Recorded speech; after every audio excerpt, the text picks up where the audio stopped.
it's one of the funniest letters that Ovid writes, because she's like, where are you? Oh my goodness, what if I get eaten by a seal?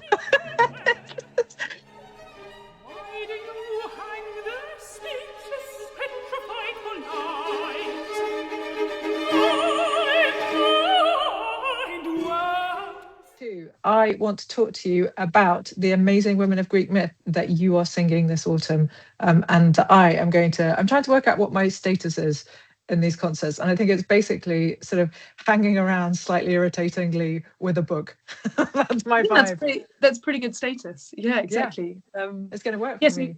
It's going to work really well. These are stories of three sort of interconnected women. I mean, definitely interconnected women, actually. So we have Medea, Phaedra, and Ariadne. So three kind of perfect big hitters. Yeah. Big crunchy women of Greek myth. Yeah.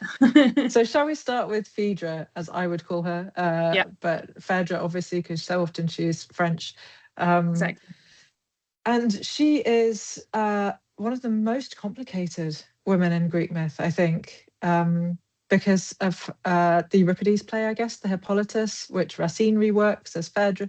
And I've only seen this sung once by, I think, Christine Rice. Does that sound true? Ooh, at the Royal yeah. Opera House. And Opera it's House. Absolutely incredible. So tell me what your experiences of her so far. Oh, I mean, it's amazing music. So it's written by Benjamin Britten, and it's actually the 50th anniversary year of him having written and the first premiere of that performance. Phaedra is such a complicated character.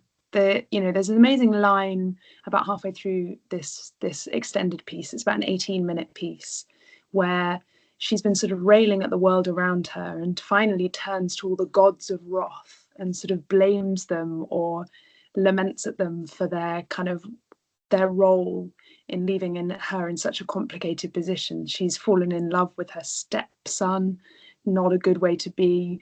She's decided that it's like the guilt and the betrayal of that, it's all too much basically, and she decides to take her own life. So it's this extraordinary crossroads moment that you meet her. It must be amazing to sing, because the tragedy is incredible, but Phaedra is so, when she comes on stage, she's literally carried on at the start of the play. They're like, oh, she's in a terrible state. And they carry her on. She's like, oh.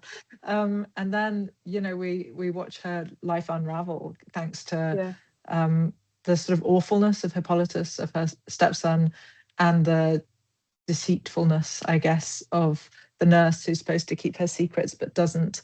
I think it's really interesting that as time goes on, she becomes much more a villain of the story. But in the earlier versions of it, and the ancient Greek versions, there is, I think I'm right to say, there's a version of Hippolytus that Euripides did before the version that survives to us today, where she is villainous, and it wasn't popular, and he did a rewrite and came back to the story. Turn her into the...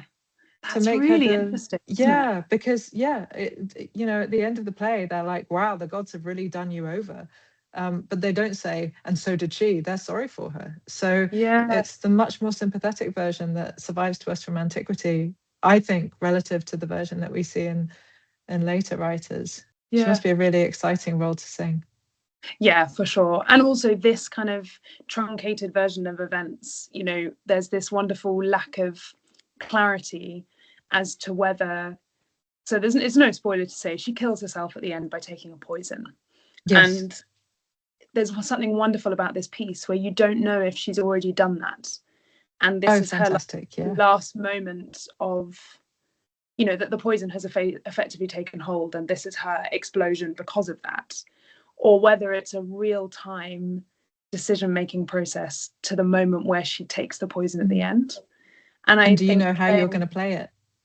Or are you still deciding? Yeah, I'm sort of still deciding. I think I quite like the idea that the poison is already coursing through her veins throughout the whole piece. And I think there's something to support that musically, because what happens at the very start of the Britten comes back at the end once she says, I can feel, she literally says that she feels the power of the poison basically running through her veins and giving her clarity as she steps towards death.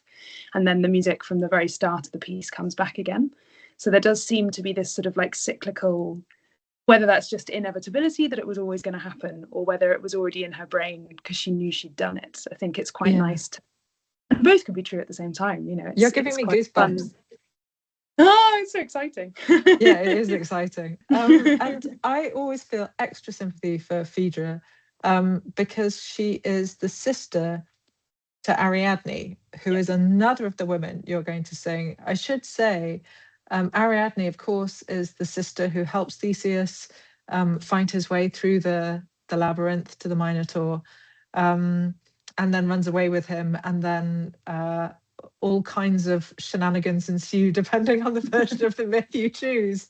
So tell me about your version of Ariadne.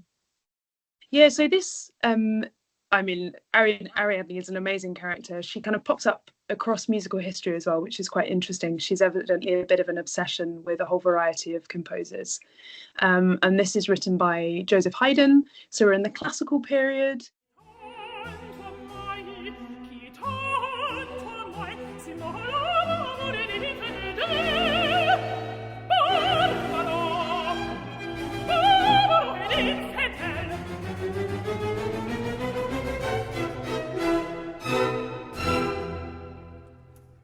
It's got this sort of classical poise almost, except that throughout the piece there's this amazing tug of war going on in Ariadne, that she doesn't quite believe that she's been abandoned. So she's left behind on Naxos. Theseus has disappeared on a ship, and about halfway through she realizes, because she sees the ship and she sees him standing on the prow of the ship, and she really realizes what's happened.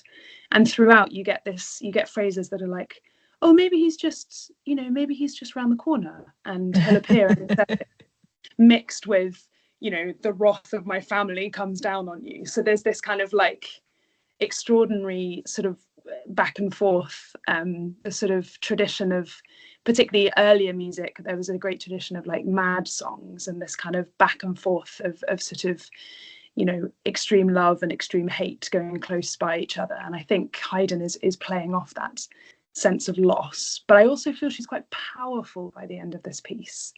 It ends in like a flurry of decisiveness. Even though she's going to die, she somehow stands up for herself and sort of is ready, you know, whatever her abandonment is going to be, she's kind of ready for what's coming at her. So she's strong by the end, which is amazing.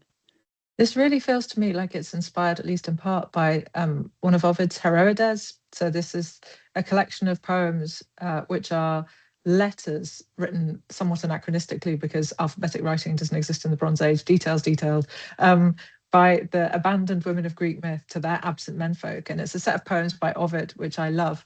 And Theseus is one of two men to get two letters from two different women because he's such a serial wrong-un. And the Ariadne one is, I mean, it is heartbreaking because obviously he has abandoned her, and in some versions of her story she gets rescued / secondarily abducted by the god Dionysus. But it's one of the funniest letters that Ovid writes, because she's like, where are you? Oh my goodness, what if I get eaten by a seal? I mean, there you go. That's almost exactly what's happening. Like the line I was thinking of earlier is exactly that. It's sort of, where are you? What happens if I get eaten by a seal? But also maybe you've been eaten by a beast. You know, there's like all of these sort of like, yeah, the sort of, obviously she knows what's going on, but the possibilities are amazing. I guess it's tricks that the mind plays. Absolutely. And I will say, I think the advent of constant communication has made it much harder for us to hit that psychological point of where are you? I hope you're all right. Just ticking over into, you'd better have been run over because otherwise I'm really cross with you.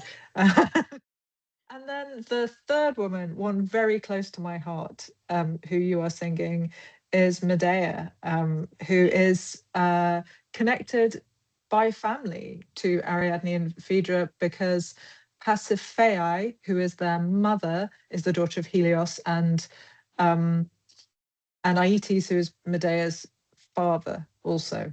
So there's a family connection. They're sort of cousins, I guess. Exactly. On the same family tree. Yes. Yeah. So tell me a bit about your version of Medea. Yeah, I mean, she's an amazing character. So this is our earliest piece in the program. So it comes from the 17th century, and this is written by Charpentier. So we're in Baroque France, and it's a wonderful world of. Oh, I mean, this is the archetypal of French Baroque music. It's completely amazing. He wrote a huge 5-act opera about Medea. And this aria that we've put in the program, which is called Quel prix de mon amour, so what is the price of my love, effectively, comes in the middle of that opera at the really crucial moment when, I mean, from the beginning of the opera, we know that Jason has fallen in love with Creuse and is going to leave Medea behind. But this comes as a sort of moment where they've had this big argument and Jason has left. And she's this is an aria of, is this it? I've fought very hard. I've worked incredibly hard to, build my life, to make things work, to help Jason, to all of these things, to be this powerful woman that I am, full of all this extraordinary magic and all of these wonderful powers. Is this how my story is going to end? It's that kind of question. And it isn't how the story ends. The opera does carry on. Spoiler. But it's a kind of amazing moment of just sort of someone saying that is, I've worked, you get this real sense she feels she's worked very hard. She feels she's loved very hard. She's also, put a lot on the line. I mean, there's, huge amounts on the line. And it's a big question of is this really where it's going to end? So it's quite a nice introduction to these kind of intense characters, I think. Yeah, one of the things I really love about her, obviously the most famous portrayal in my world is Euripides' version of her from 431. And she has exactly the same characteristics as other male tragic heroes in Sophocles. She's a very Sophoclean hero by Euripides. So her big thing is, you can't mistreat me and thrive. And this is such a Greek tragic hero mindset. My enemies shall not prosper. And, no one is allowed to laugh having done me wrong. And it's such an extreme emotion. And what I think we kind of, I mean, I hope we've sort of moved away from the society. Absolute constant vengeance is not the best way to live. But that extraordinary rage mixed with self-doubt is one of the things that makes her so incredibly compelling, I think.